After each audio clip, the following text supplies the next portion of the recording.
जय माता दी दोस्तों, आप सभी का स्वागत है हमारे YouTube चैनल में। दोस्तों, आज की इस वीडियो में हम बात करने वाले हैं सितंबर माह 2021 के कुंभ राशि फल के बारे में। कुंभ राशि के लोगों के लिए सितंबर का महीना कैसा रहेगा, इस महीने में ग्रहों की स्थिति क्या कहती है, क्या राशि परिवर्तन होते हैं, कौन सा ग्रह किस भाव में बैठता है, क्या युतियाँ होती हैं, क्या योग बनते हैं और उनका प्रभाव आपकी दिनचर्या पर कैसा होगा, आपके जीवन से जुड़े प्रत्येक क्षेत्र पर कैसा होगा, सब कुछ विस्तार से जानेंगे। बस एक छोटा सा अनुरोध है कि वीडियो को अंत तक देखें। चैनल पर पहली बार आए हैं तो चैनल को सब्सक्राइब कर लें और जुड़ जाएं हमारे चैनल के साथ। नोटिफिकेशन बेल को ऑल पर ज़रूर सेट कर दें, इससे हमारी वीडियोज़ की नोटिफिकेशन आप तक पहुंच सकेगी। तो सितंबर के महीने की हम बात कर रहे हैं और सितंबर महीने में अगर हम देखें ग्रहों की स्थिति की कौन सा ग्रह राशि बदलेगा, तो इस माह की शुरुआत में ही सबसे पहला जो राशि परिवर्तन होगा वो होगा शुक्र का। 6 सितंबर को शुक्र अपनी राशि में तुला राशि में बैठने वाले हैं और अपनी राशि में तुला राशि में ये शुक्र का गोचर बहुत महत्वपूर्ण होने वाला है। इसी दिन 6 सितंबर को ही मंगल का राशि परिवर्तन भी होगा। मंगल भी राशि बदलेंगे और मंगल कन्या राशि में जाएंगे जो कि बुध की राशि है। इसके बाद 14 सितंबर को गुरु का गोचर होने वाला है, जो एक बहुत बड़ा परिवर्तन होगा इस महीने में, क्योंकि गुरु शनि की राशि मकर राशि में प्रवेश करेंगे और गुरु शनि के साथ एक बार फिर से युति करने वाले हैं। 17 सितंबर को सूर्य कन्या राशि में जाएंगे, अपनी राशि से निकल जाएंगे। इसके बाद 22 सितंबर को बुध तुला राशि में गोचर करेंगे। तुला राशि में शुक्र पहले से मौजूद हैं, तो शुक्र के साथ बुध की युति होगी अपनी ही राशि में। तो ये कुछ इस तरह के परिवर्तन हैं। और देखिए, इस महीने में अगर आप देखें 6 ग्रहों का राशि परिवर्तन होने वाले हैं, जिनमें से 2 बहुत महत्वपूर्ण है। एक तो गुरु का राशि परिवर्तन और एक मंगल का राशि परिवर्तन। साथ में शुक्र अपनी राशि में बैठेंगे तो इनका प्रभाव भी बहुत अधिक होगा। तो अब चलिए जानते हैं कि इन सभी का प्रभाव आपके जीवन पर कैसा होने वाला है। तो यहाँ एक तो देखिए, जो गुरु बृहस्पति हैं वो अब तक आपकी लगन में वक्रस्थ स्थिति में बैठे हुए थे, लेकिन अब क्या होगा, अब 14 सितंबर को गुरु शनि की राशि आपके 12वें भाव में चले जाएंगे और शनि के साथ एक बार फिर से युति हो जाएगी। तो सबसे पहले हम जानेंगे कार्यक्षेत्र के बारे में, उसके बाद आर्थिक दृष्टि और पारिवारिक जीवन, प्रेम जीवन, वैवाहिक जीवन और वीडियो के अंत में ज़रूरी महत्वपूर्ण उपायों के बारे में। तो कार्यक्षेत्र की बात कर लेते हैं पहले। कुंभ राशि के लोगों के लिए इस महीने के पूर्वार्ध की जो स्थिति होगी वो बहुत बहुत आनंददायक रहेगी। और इस कामकाज के दृष्टिकोण से, करियर के दृष्टिकोण से ये महीना आपके लिए बहुत अच्छा रहने की संभावनाएं बनी हुई हैं। अगर आप नौकरी करते हैं तब आपको खुश होने की ज़रूरत है, क्योंकि आपके कामकाज में तरक्की देखने को ज़रूर मिलेगी। और जहां आप काम करते हैं वहां आपके काम की भी प्रशंसा होगी, आपको सराहना मिलेगी, आपके मान सम्मान में वृद्धि होगी। इस महीने में आपके लिए पदोन्नति के प्रबल योग बनेंगे। जैसे ही गुरु राशि बदलेंगी और आपके 12वें भाव में बैठेंगे, शनि के साथ युति करेंगे, बहुत अच्छी संभावनाएं आपके लिए बनने वाली हैं। इसके अलावा कुछ ऐसी स्थितियां भी होंगी जहां आपको सावधानी रखनी होगी, जैसे अपने विरोधियों से सावधानी रखनी है। आपके विरोधी आप पर हावी होने का प्रयास कर सकते हैं। ऐसी स्थिति में आपको चतुराई दिखाने की ज़रूरत होगी, सूझबूझ से काम लेने की ज़रूरत होगी। जितना अधिक सूझबूझ से आगे बढ़ेंगे उतने अधिक आप अपने काम में साथ दे पाएंगे। व्यापारियों को देखें तो व्यापारियों के लिए महीने का पूर्वार्ध बहुत उत्तम है। कई जगहों से आय प्राप्ति के योग बने हुए हैं, स्रोत बढ़ने वाले हैं।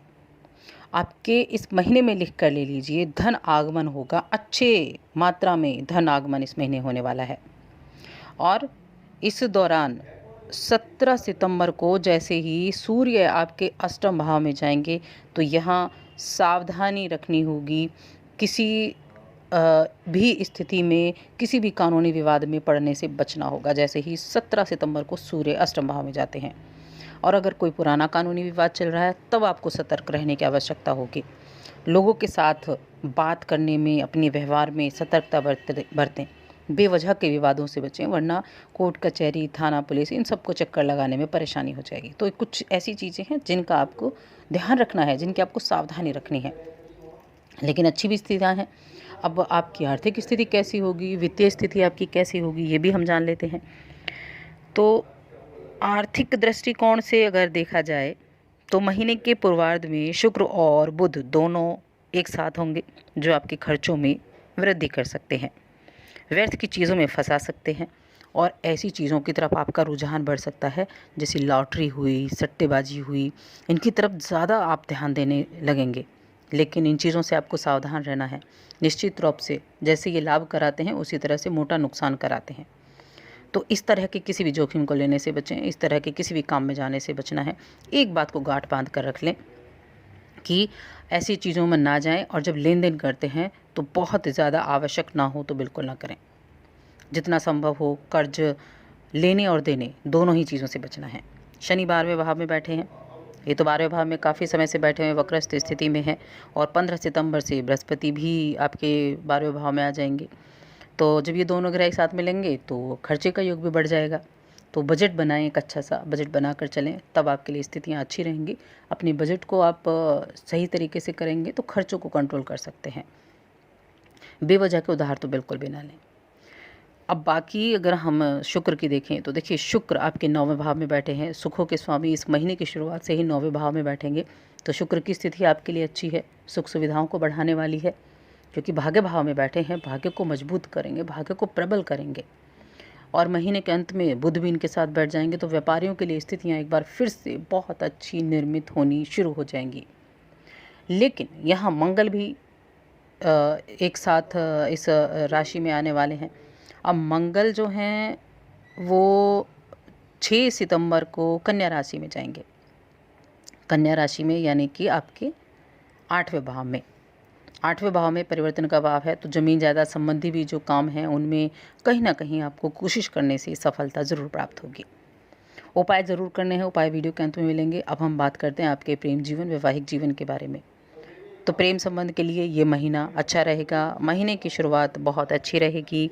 वक्री गुरु की जो दृष्टि है पंचम भाव पर होगी। प्रेम संबंधों में मधुरता आएगी, एक दूसरे के प्रति आकर्षण बढ़ेगा। प्रेम के लिहाज से ये महीना बहुत अच्छा है। शादी विवाह की संबंधी बातें आगे बढ़ सकती हैं, प्रेम विवाह की बातें आगे बढ़ सकती हैं।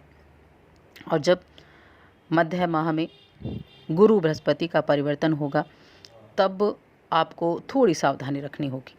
जो अविवाहित लोग हैं, विवाह के इच्छुक हैं, विवाह की बातें चल रही हैं, विवाह पक्का हो गया है, तो उनके लिए ये समय काफ़ी अनुकूल है। अगर दाम्पत्य जीवन की बात करें तो सूर्य दोनों ही स्थिति में एक तो सप्तम भाव में होंगे, तो ये स्थितियां जो हैं बहुत संतोषजनक तो नहीं होंगी। तनातनी हो सकती है एक दूसरे के प्रति, एक दूसरे पर हावी होने की कोशिश रह सकती है, तो थोड़ा ध्यान रखें। लेकिन गुरु बृहस्पति स्थितियों को संभालने की कोशिश करेंगे, मतभेदों को दूर करने की कोशिश करेंगे। परिवार के बुजुर्ग आपके बड़े सहयोगी होंगे। जीवन साथी के स्वास्थ्य का भी ध्यान रखें। लेकिन इस महीने में जो सबसे चीज़ है उसका आपको सावधानी रखनी है कि दाम्पत्य जीवन में सामंजस्य बनाने की कोशिश आपको लगातार करनी होगी। अब पारिवारिक स्थिति कैसी होगी? तो एक तो पारिवारिक सुख और माता का भाव चतुर्थ भाव है जहाँ राहु हैं, तो आपको एक तो कामों में व्यस्तता रहेगी, व्यर्थ की भागदौड़ भी करनी पड़ सकती है जिससे घर परिवार से दूर जाना पड़ सकता है। 15 सितंबर को जैसे गुरु बृहस्पति द्वादश भाव में जाते हैं तो उनकी दृष्टि चौथे भाव पर होगी और शनि की दृष्टि दूसरे भाव पर होगी। तब क्या होगा, एक तो खर्च आ सकता है, घर परिवार या जान पहचान में किसी की शादी ब्याह में आपके ऊपर कोई अतिरिक्त जिम्मेदारी आ सकती है, तो आपको खर्च भी करना पड़ सकता है। लेकिन ये खर्च आपकी खुशी से होगा। भाई बहनों का सपोर्ट मिलेगा, उनका साथ मिलेगा, उनके साथ अच्छी बॉन्डिंग बनी रहेगी और भाई बहनों से के काम में आपकी मदद भी प्राप्त होगी। अब आपका स्वास्थ्य कैसा होगा? तो स्वास्थ्य ये आपका कुछ मिले जुले परिणाम देगा। मारक भाव सप्तम भाव है और दोनों गर्म ग्रह मंगल और सूर्य बैठे हैं। अष्टम भाव में दो शुभ ग्रह शुक्र बुध बैठे होंगे। अब राशि स्वामी शनि भी 12वें भाव में है, तो ठीक ठाक ही स्थितियां रहने वाली हैं। लेकिन फिर भी आपको अगर कोई परेशानी सेहत संबंधी आती है तो उसका जो ध्यान है वो आपको रखना ज़रूर होगा। अब हम बात करते हैं कि स्टूडेंट्स के लिए कैसा समय रहेगा। शिक्षा के लिहाज से अगर देखा जाए तो ये समय कैसा रहने वाला है। तो इस महीने में अगर आप हायर एजुकेशन से जुड़े हैं और आप बाहर जाना चाहते हैं तो उन लोगों के लिए तो ये समय अच्छा है, क्योंकि गुरु का साथ भी मिलेगा और शनि भी 12वें भाव बैठे हैं। गुरु शनि मिलकर दोनों आपको बाहर जाने की स्थितियाँ आपके लिए निर्मित कर सकते हैं। बाकी सबको ज़्यादा मेहनत करनी होगी, ज़्यादा ध्यान रखना होगा। अब उपाय की बात कर लेते हैं। इस महीने में उपाय बहुत ज़रूरी हैं, क्योंकि शनि और गुरु दोनों 12वें भाव में आ रहे हैं, खर्चों को बढ़ाने वाले हैं, स्वास्थ्य संबंधी परेशानी देने वाले हैं। तो आपको क्या करना है, एक तो काली उड़द जो होती है, दाल जो होती है, वो शनि मंदिर में दान करें या फिर गरीबों को बांटें। काली दाल इस महीने में आपको ज़रूर प्रत्येक शनिवार को दान करनी है। बहुत उत्तम ये उपाय है। और प्रतिदिन शनि चालीसा का पाठ करना शुरू करें। इससे बहुत सी परेशानियां जो हैं वो आपकी हल हो सकती हैं। तो दोस्तों, और अधिक ऐसी जानकारियों के लिए चैनल को सब्सक्राइब कर लें और हमारी इस वीडियो को ज़्यादा से ज़्यादा लाइक करें, शेयर करें।